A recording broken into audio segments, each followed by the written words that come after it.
누가복음 4장 1절부터 13절까지의 말씀, 우리 다 같이 함께 읽겠습니다.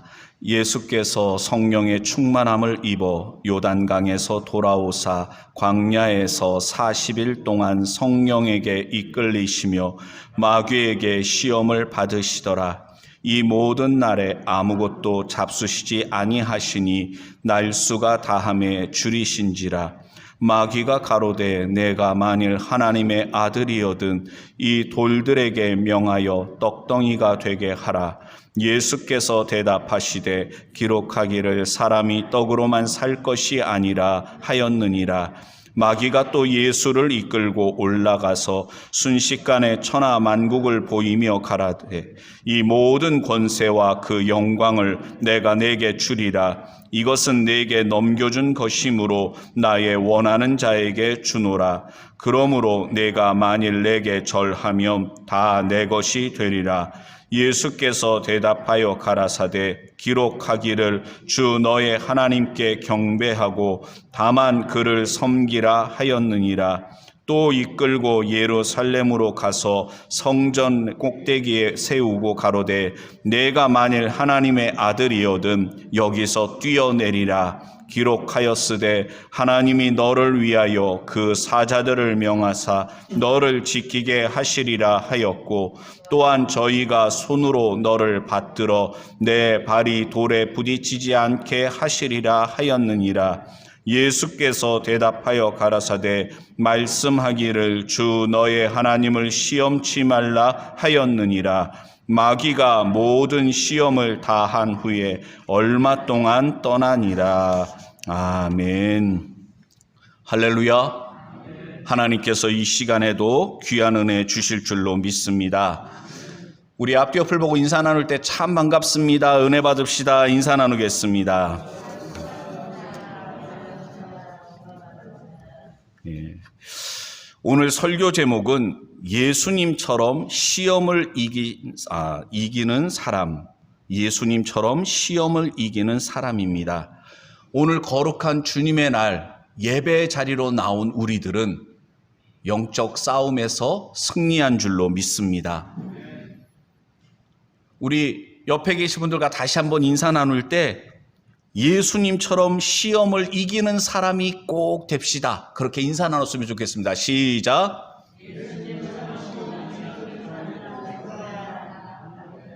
꼭 그렇게 될 줄로 믿습니다.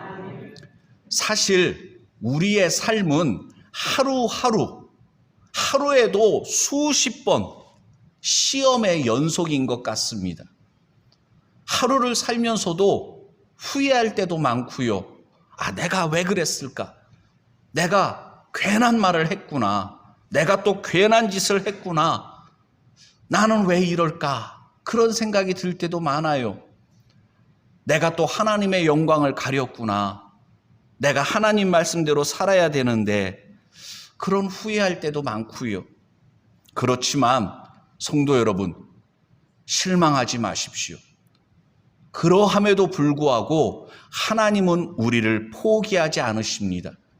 하나님은 우리를 책망하시는 분이 아니라 우리를 위로하시고 격려하시고 응원하시는 분이십니다. 세상은요, 한 번만 실수하고 잘못해도 완전히 추락합니다. 다시는 기회를 얻기가 힘이 듭니다. 그런데 하나님은 어떤 분이십니까? 자비와 긍휼의 하나님이신 줄로 믿습니다. 사실 그렇잖아요. 하나님의 아들이신 예수님께서 마귀에게 시험을 받으시다니요. 있을 수 없는 일입니다.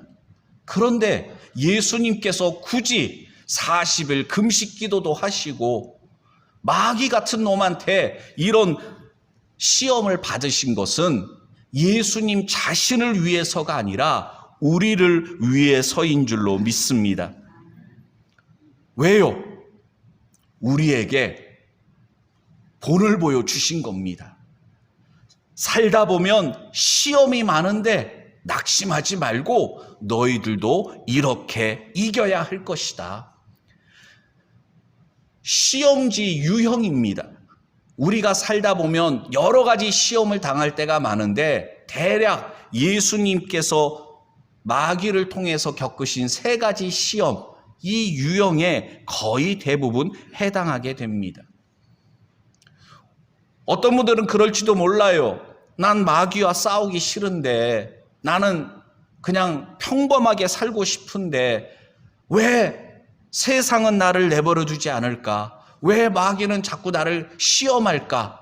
그런 생각이 듭니다. 그런데 성경은 우리는 영적 전쟁터에 있다고 말씀하고 있습니다. 우리는 이미 예수님을 믿고 구원함을 얻어 하나님의 자녀가 된 줄로 믿습니다. 이미 하나님의 사랑 안에 있습니다. 그러나 아직 우리는 천국에 들어간 것이 아닙니다. 죄악이 가득한 세상에서 아직 우리는 살고 있습니다. 그렇기 때문에 방심하면 안 돼요. 한번 따라해 주세요. 방심하면 안 된다. 아멘. 방심하면 안 됩니다. 성전 안에 있다고 괜찮을까요? 아니, 오늘 여기도 보면은 예수님을 성전 꼭대기에 올라가게 해가지고서 시험하지 않습니까? 옛날 중세 사람들은 성당에 그 안에다가 뭐 귀중품이나 뭐 이런 것들을 두면 안전할 것이라고 생각했지만 그게 안전합니까? 예루살렘 성전도 파괴됐는데요. 여기는 예배당, 예배드리는 장소지, 여러분 성전, 이 건물을 거룩하다고 여기는 안전하다고 생각하면 안 됩니다. 우리가 어느 곳에 있든지 마귀는 우리를 시험하고 공격할 수가 있습니다. 그렇기 때문에 영적으로 깨어 있어야 됩니다. 우리를 예배 자리로 나오는 것을 마귀가 막지 못했어요. 그렇다고 마귀가 포기하느냐? 아니라는 거죠. 아, 그래, 교회 가서 예배 드려. 아, 그래, 유튜브로 뭐 예배 드려. 그런데 잡생각이 자꾸 들어가게 합니다. 예배에 집중하지 못하게 해요. 말씀에 집중하지 못하게 해요. 어떤 경우에는 그럴 수도 있어요. 예배 시간 내내 목사 넥타이만 쳐다보는 거예요. 왜? 오늘따라 목사님 넥타이가 좀 삐뚤어져 있네. 목사님은 왜 거울도 안 보시나? 하루 종일 넥타이만 묵상하는 거예요, 예배 시간에. 또는 성가대가 있을 경우에 오늘 성가대 찬양이 영 현찮네. 연습들 안 하나? 예배를 채점하는 겁니다. 예배는 하나님께 드리는 거예요. 내가 예배 받는 게 아니란 말입니다. 그런데 마귀가 그렇게 역사할 때가 있습니다.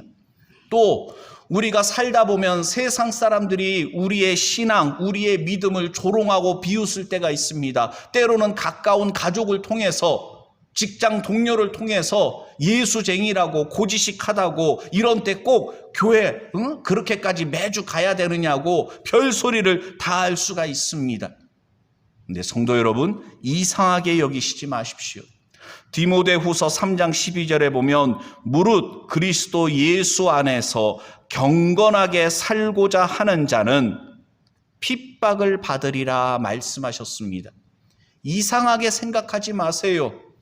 세상 가운데서 세상 사람들과 우리가 살아갈 때 세상 사람들은 우리를 볼 때 자기들과 다르다는 거예요. 쟤들은 왜 저래? 왜 자기들만 특출나게 자기들만 잘났다고, 그래 너 잘났다 그러면서 비웃는 것입니다. 선하게 하나님의 말씀대로 살아가고자 하면 핍박을 받을 수밖에 없다는 것입니다. 그러므로 이거를 우리가 말씀을 가만히 묵상해 보면 이렇게 생각할 수도 있습니다. 사는 게 편하십니까? 직장에서, 가정에서 믿음을 지키면서 살아가려고 하는데 순풍에 돛단 듯이 만사형통하고 아무 문제가 없다면 기뻐하고 감사할 일이 아니라 우리 자신을 점검해 봐야 됩니다. 왜요? 우리가 하나님의 말씀대로 살아가고자 하면 마귀와 부딪힐 수밖에 없습니다. 세상과 부딪힐 수밖에 없어요. 그런데 마귀와 부딪히지 않는다? 세상과 다툼이 없다? 어쩌면 같은 방향으로 같이 걸어가고 있기 때문에 부딪힐 일이 없을 수 있다는 것입니다. 적당히 대충 세상과 타협하면서 살아가면 부딪힐 일이 없는 것입니다.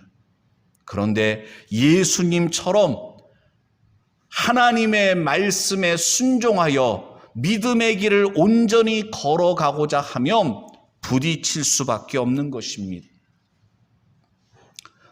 사실 인간의 역사는 실패의 역사입니다. 에덴 동산에서 아담과 하와가 마귀의 시험에서 이겼습니까? 실패했습니까? 하와는 마귀가 와서 유혹할 때 그 마귀의 말을 듣고 선악과를 보니까 참 성경 말씀이 재미있게 기록되어 있습니다. 창세기 3장 6절에 보면 여자가 그 나무를 본즉 먹음직도 하고 보암직도 하고 지혜롭게 할 만큼 탐스럽기도 한 나무인지라. 그래서 먹었다는 거예요. 예? 마귀의 말을 듣고 선악과를 보니까 그 선악과 나무는 늘 에덴 동산에 있었습니다. 스쳐 지나가면서 여러 번 봤을 거예요. 그런데 마귀의 말을 듣고 보니까 먹음직도 하고 보암직도 했다. 우리가 왜 사기꾼들의 말에 속아 넘어갑니까? 평상시에는 그냥 생각 없이 살았는데 사기꾼들의 말을 듣고 그래? 거기에다 투자하면은 그렇게 높은 수익률을 얻을 수 있다고?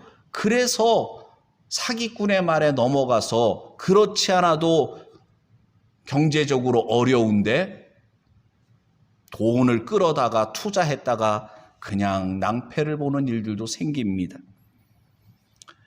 마귀의 말을 듣지 말고 하나님의 말씀을 들어야 되는데 아담과 하와는 하나님의 말씀을 붙들고 그 말씀에 순종한 것이 아니라 마귀의 말을 듣고 선악과를 먹었다가 결국 에덴 동산에서 쫓겨나고 말았습니다.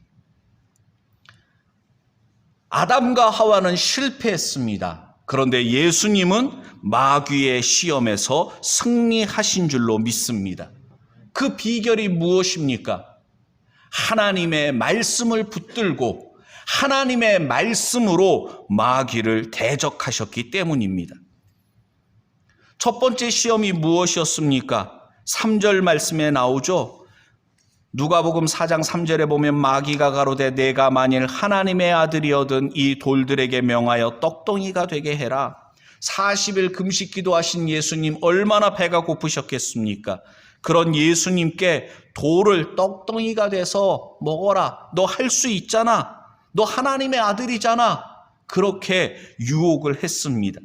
성도 여러분, 우리가 이 땅을 살아가면서 할 수 있어도 결코 해서는 안 되는 일들이 있습니까? 없습니까? 있어요. 그런데 사람들이 어쩌다가 뉴스에 이름이 오르내리게 됩니다. 예를 들어서 고위층 자녀들의 입시 비리, 병역 비리 왜 생깁니까? 돈 있고 힘 있고 백이 있어서 내 자녀 다른 자식들보다 더 좋은 대학 보내려고 방법이 있으니까 하는 거예요. 근데 그것은 불법이란 말입니다. 내 자녀는 군대에 가서 고생하지 않게 해주려고 병역 비리를 저지릅니다. 할 수 있으니까 그렇게 했겠죠. 그러나 어떻게 됩니까? 결국은 그것이 들통이 나서 좋은 직장 고위층에 있던 사람이 하루아침에 그 자리에서 물러나야 되는 경우가 있습니다. 특권의식을 경계해야 됩니다. 마귀는 예수님께 내가 하나님의 아들 아니냐? 너 할 수 있잖아. 그러면서 유혹했습니다. 예수님께만 그렇게 유혹한 게 아니라 우리에게도 그렇게 마귀가 시험할 수 있다는 것입니다. 특권의식 가지고서 특권의식이 별다른 게 아닙니다. 한번 따라해 주시기 바랍니다. 나는 그래도 된다. 그게 특권의식이에요. 나는 그렇게 해도 된다는 생각. 할 수 있으니까 하는 겁니다. 이게 뭐 나빠? 자기들은 하지 못하니까 괜히 부러우니까 그러는 거지. 그러면서 때로는 뉴스에도 나오는 갑질을 하기도 하고 말이죠. 불법을 행하기도 합니다. 들키지만 아니면 괜찮지 뭐. 이걸 누가 알겠어. 그런데 세상에 숨길 수 있는 일은 없더라고요. 결국은 다 드러나게 되지 않습니까? 예수님께서는 분명하게 마귀의 시험, 먹을 것을 가지고 시험할 때 단호하게 말씀하셨습니다. 예수님께서 뭐라고 말씀했습니까? 4절에 보니까 사람이 떡으로만 살 것이 아니라 하였느니라. 그러면 사람은 무엇으로 삽니까?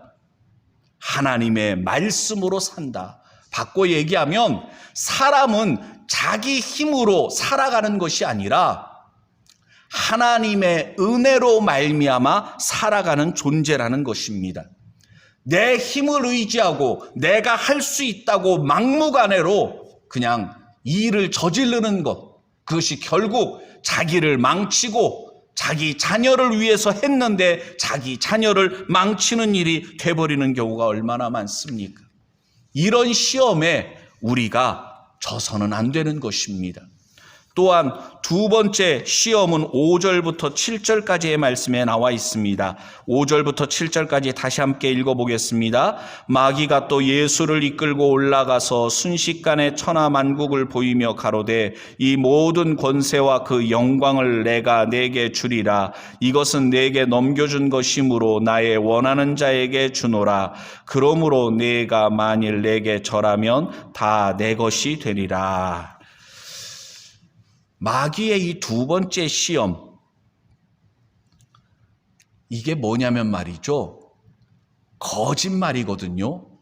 자기가 모든 것을 다 가지고 있으니까 자기한테 절하면 내가 너한테 주겠다는 건데 사기꾼들의 전형적인 수법입니다. 예? 보이스피싱 어떻습니까? 뭐 검찰에서 뭐 전화 온 것처럼 뭐 이렇게 하면서 말이죠.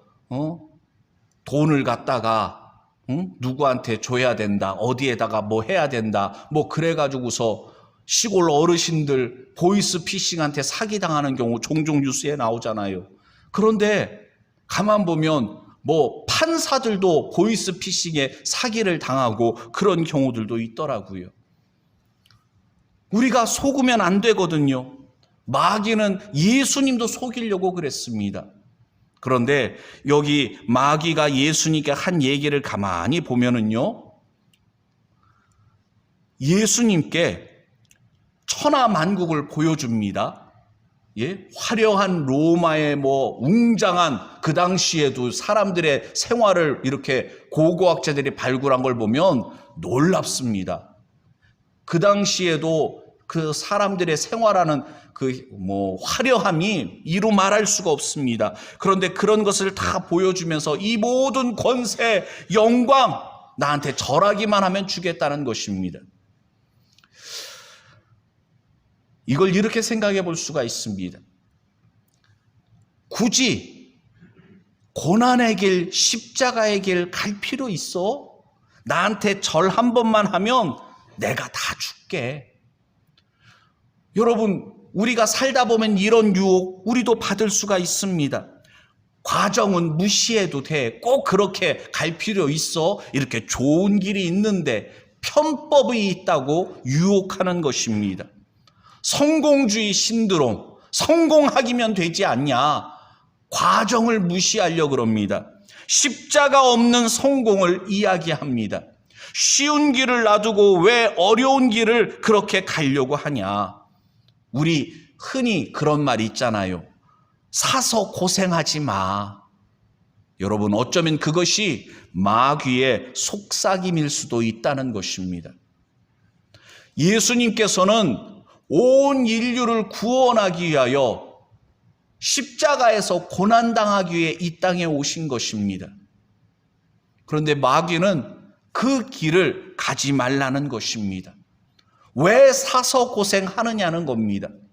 세상에 좋은 것이 얼마나 많은데, 요즘 오늘날로 얘기한다면 세상에 즐겁고 재미있는 것들이 얼마나 많은데 꼭 그렇게 주일날마다 교회 가서 예배 드릴 필요 있어? 꼭 그렇게 뭐 해야 돼? 적당히 해, 적당히. 성도 여러분, 하나님께서 우리에게 주신 길을 걸어가야 됩니다. 아무리 지름길이 보인다 해도 그것이 어쩌면 지름길이 아니라 우리를 벼랑 끝으로 안내하는 길일 수도 있습니다. 보기에는 그럴듯해 보여요. 좋아 보여요. 그냥 한 번만 눈 감으면, 한 번만 눈 감고 마귀에게 절하면 세상 영광 권세를 주겠다고 예수님께 그렇게 시험했던 마귀도 우리에게 그렇게 한단 말입니다. 그런데 그런 말에 우리가 속아 넘어가서는 안 된다는 것입니다. 예수님께서 그런 마귀에게 뭐라고 말씀했습니까? 8절 말씀, 예수께서 대답하여 가라사대 기록하기를 주 너의 하나님께 경배하고 다만 그를 섬기라 하였느니라. 아멘. 성도 여러분, 사람은요 인정받고 싶어 해요. TV에 나오는 연예인들이나 뭐 이런 사람들 보세요. 막 열광하고 환호하고 하니까 얼마나 기분이 좋습니까? 그런데 그 인기가 결코 오래가지 않거든요. 그러니까 하루아침에 인기가 떨어지거나 자기가 생각한 대로 계속 쭉쭉쭉 나아가지 않으니까 우리가 아는 유명한 연예인들 가운데도 안타깝게 스스로 목숨을 끊거나 아니면 우울증에 걸리거나 아니면은 불면증에 시달리거나 그런 경우가 얼마나 많습니까? 세상 성공주의에 빠지면 우리의 마음에 조급증이 생기고 서두르게 되고 내가 원하는 대로 되지 않으면 짜증이 나고 그렇게 돼버리는 것입니다. 내 인생은 누구의 것입니까? 이제 내가 사는 것은 나를 위해 사는 것이 아니라 나를 위해 죽으시고 부활하신 예수 그리스도를 위해 사는 것이라. 사도 바울의 이 고백이 우리의 고백돼야 될 줄로 믿습니다. 그렇다면 내 인생은 나의 것이 아니라 주님의 것이라면 주님 뜻대로, 찬양은 잘 안다니까요. 주님 뜻대로 살기로 했네 찬양은 부르면서 왜 자꾸만 내가 계획 세운 대로 되지 않으면 불안해하고 조급해하고 그렇습니까?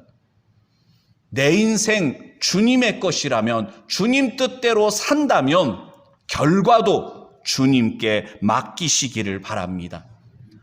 너무 멀리 보지 마세요. 오늘 하루, 지금 내가 걸어가는 이 길, 예를 들면 이 시간 우리가 예배 자리로 나왔다면 예배 끝나고 오후에 누구 만나야 되는데 어디 가야 되는데 뭐 해야 되는데 그거 다 내려놓으시고 예배에 집중하시기를 바랍니다. 너무 생각이 많은 게 우리의 문제입니다. 계획이 너무 많아요. 하나님의 것이라고 고백하면서도 자꾸만 내 생각이 앞서고 내 감정이 앞서고 그래서 낭패를 볼 때가 많은 것입니다. 또 여러분, 십자가 없이 부활이 없습니다. 죽음 없이 부활이 있을 수 있습니까? 근데 마귀는 가능하다고, 나한테 절하면 내가 하는 요거 눈 한번 딱 감고 그냥 모르는 척만 하면 된다는 것입니다. 대가를 지불하지 않고 거저 먹으려 하는 거, 요 놀부심보입니다. 그러다가 사기당하고 그러다가 공든 탑이 한순간에 무너질 수 있는 것입니다. 내려놓으셔야 됩니다. 불면증이 사라지기를 원하신다면, 내 마음에 참 평화, 행복이 있기를 원하신다면 십자가 앞에 내려놓으시기를 바랍니다. 그러면 하나님께서 우리를 인도하여 주십니다. 하나님은 우리를 사랑하십니다. 우리를 사랑하시는 하나님, 우리를 가장 좋은 길로 인도해 주시는 줄로 믿습니다. 요셉을 보세요.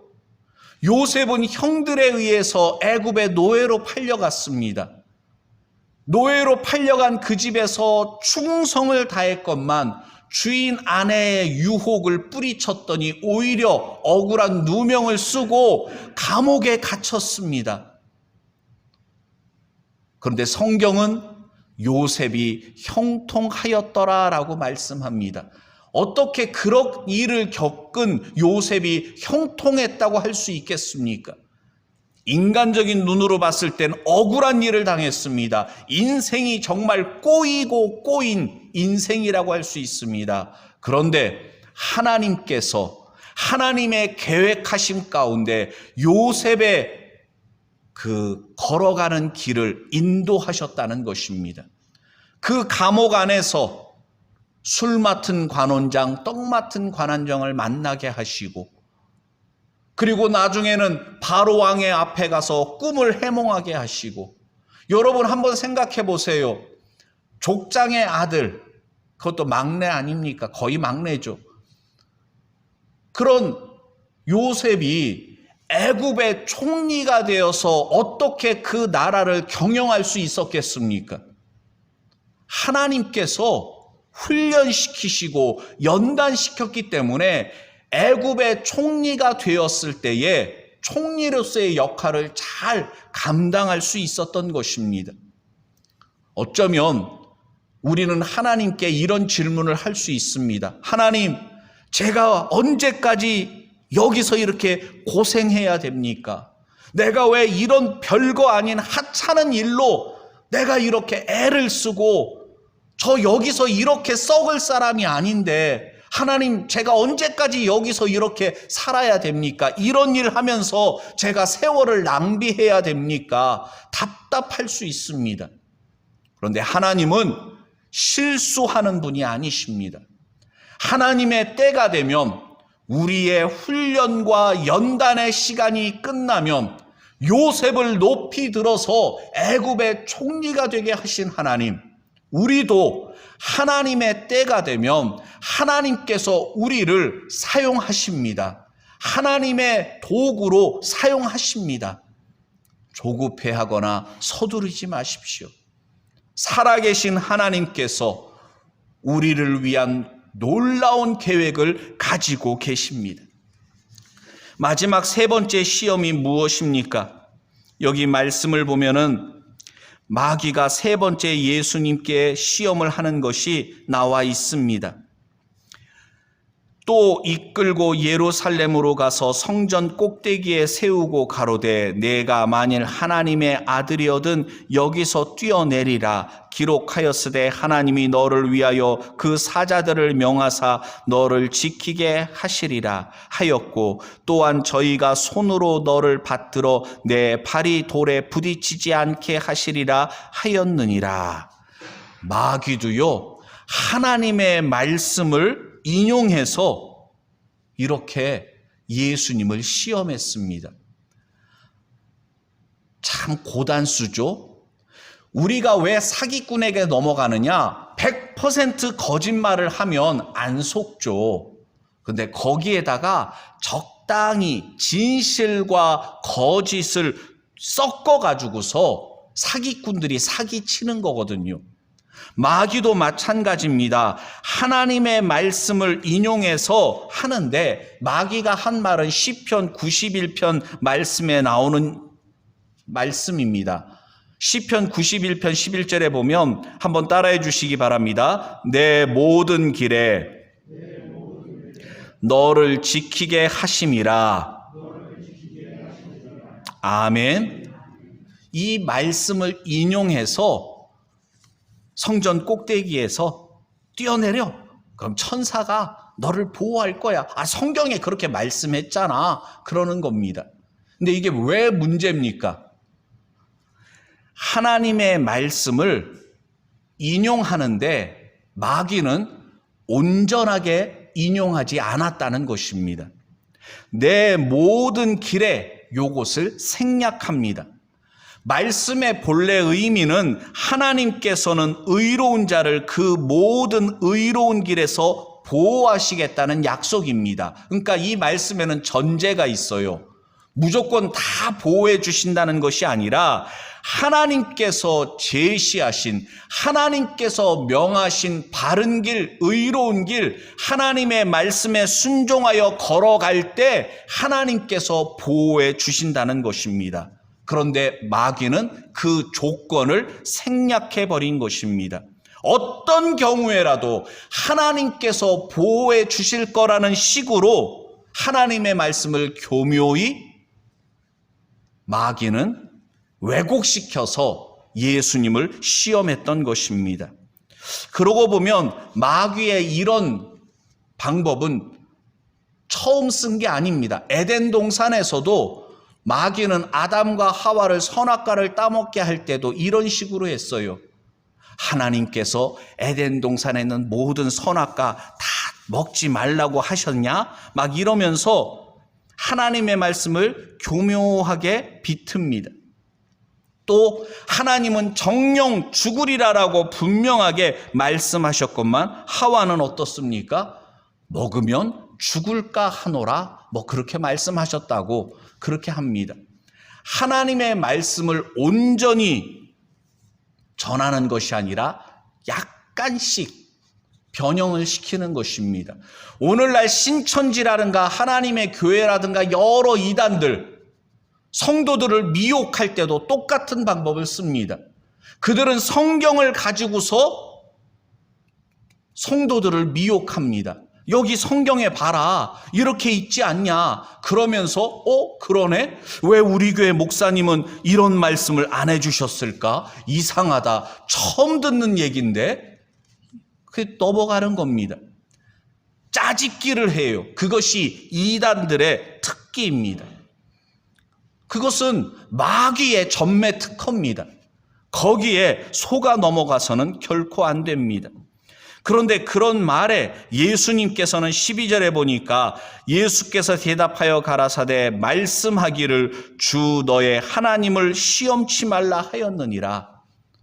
떨어져 내려봐. 하나님께서 보호해 주실 거야. 하나님을 시험해서는 안 된다. 단호하게 말씀하셨습니다. 왜 굳이 많은 곳이 있는데 성전 꼭대기에 세우고 뛰어내리라고 마귀는 예수님을 시험했을까요? 거기는요, 성전에 오는 많은 사람들이 한눈에 볼 수 있는 곳입니다. 사람들이 주목할 만한 곳입니다. 만약 성전 꼭대기에서 예수님께서 뛰어내리면 사람들이 우와, 저 사람 누구야? 천사들이 보호하네? 이 보통 사람이 아니구나. 하루아침에 예수님은 슈퍼스타가 될 겁니다. 성전 꼭대기에서 모든 사람들이 주목하는 그곳에서 뛰어내려라. 그러면 너는 단번에 유명인이 될 것이다. 그리고 하나님께서 너를 보호해 주실 테니 걱정할 것 없지 않냐. 그렇게 마귀가 유혹했을 때 예수님께서는 단호하게 그것을 거부하셨던 것입니다. 결국 성도 여러분, 마귀의 이런 세 가지 시험들은 공통적인 것이 무엇입니까? 십자가의 길을 가지 말라는 것입니다. 쉬운 길이 있다는 것입니다. 과정이 중요한데 하나님의 말씀, 하나님의 방법대로 살아가야 되는데 그것을 거부하게끔 유혹하는 것입니다. 우리 한국 사람들의 특징이 무엇입니까? 전 세계 우리나라 사람들이 가면 그 현지인들이 한국에서 왔어요? 그러면은 그런데요, 빨리빨리? 얼마나 전 세계에 퍼져 있는지 모릅니다. 그런데 신앙생활도 빨리빨리를 한국 사람들이 그렇게 하려고 그럽니다. 빨리빨리 집사 되고 장로 되고 빨리빨리 신앙 성장은 저기 학원, 영어 학원이나 뭐 입시 학원의 속성반이라든가 그런 거, 신앙에는 그런 것이 없단 말입니다. 빨리빨리 결코 좋은 게 아닙니다. 결과만 보지 않습니다. 하나님은 우리의 중심을 보시는 분이십니다. 과정도 중요한 것입니다. 그러므로 성도 여러분, 시험이 많은 이 세상 속에서 우리는 예수님을 모델로 삼고 예수님처럼 말씀으로 마귀를 대적하며 살아야 됩니다. 영적 싸움에서 물러서거나 도망치거나 타협해서는 안 됩니다. 시험을 이기고 승리하는 자가 되어야 할 것입니다. 새로운 4월 한 달, 새로운 한 주간, 마귀가 어떻게 우리를 시험할지 알 수 없습니다. 그러나 유형은 거의 비슷합니다. 예수님처럼 승리하시기를 바랍니다. 자기를 위해 살지 말고 나를 위해 죽으시고 부활하신 예수님을 위해서 사시기를 바랍니다. 우리의 목적은, 우리의 목표는 세상에서 출세하고 성공하는 것에 있지 않고 사람들에게 인정받는 것이 우리의 목적이 아니라 나 주님의 기쁨 되기 원하네. 예수님 본받기를 원합니다. 하늘나라의 소망을 가지고 살아가는 우리들인 줄로 믿습니다. 이 시간 주신 말씀 생각하며 다 같이 함께 기도하겠습니다. 아버지 하나님 감사를 드립니다.